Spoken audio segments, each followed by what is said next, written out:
My name's Nick Fletcher and my job title is a clinical leader for ODP. An ODP is, the title is Operating Department Practitioner.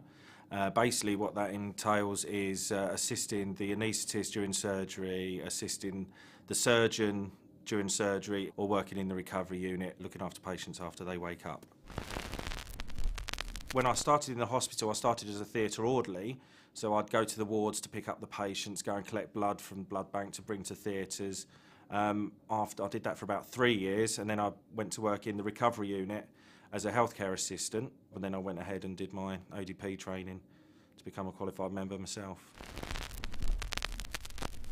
The route that I've taken is very common in becoming an ODP. The majority of the staff that I come into contact with have all started as a theatre porter or an orderly and worked their way through the training courses.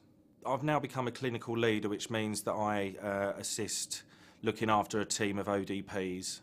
I have a unit leader and team leaders that are the next progressions, but I'll wait for them to move on before I jump into their job. It's just a job that I can feel proud to say that I do. You know, if someone asks me what I do, and you know, I just feel really proud to be an ODP and really enjoy my job. Every day when I go home, hopefully I've made a positive difference on someone's life and on more than one person's life. For me, that's what it is all about.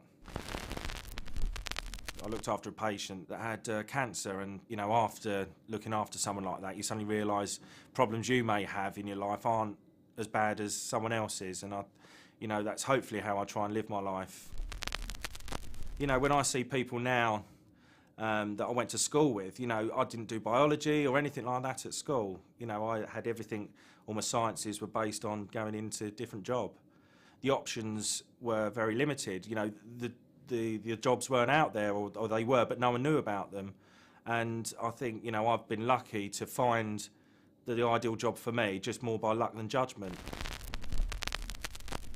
When I left school, I had my heart set on working in the building industry.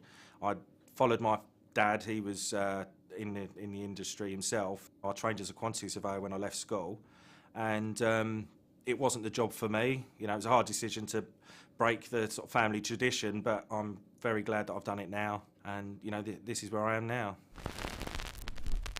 The reason I decided to change careers was, at the time I was young, I was on a YTS scheme, and I was earning no money compared to all my friends who were doing dead-end jobs.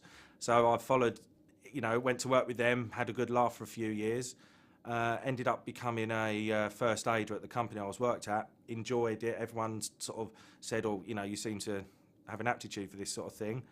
And luckily someone I knew was already working in the hospital, and they got me an application form, and you know, the rest is history. In 5, 10, 15 years' time, I'm just going to see what happens. Hopefully stay within the hospital area, because that's the job that I like doing. No plans as yet, really. I read somewhere once that if you enjoy your job, you never work a day in your life. You know, and that's very true. You know, I don't find it a bind coming into work. You know, I look forward to coming into work, and you know, as long as I'm having fun and enjoying myself, then you know, life's good. I think I've found my niche in life, you know, is to work in a health service. I mean, I think, you know, sometimes we have a bad day at work and think, oh, I wish I could do this, or I wish I could do that. But, you know, I think it always comes back to the fact that I'm enjoying my line of work and enjoy doing what I'm doing. And like I say, I'm proud to do what I do. And so really, no, I might moan about it, but I'm sure I'll be here in another 30 years.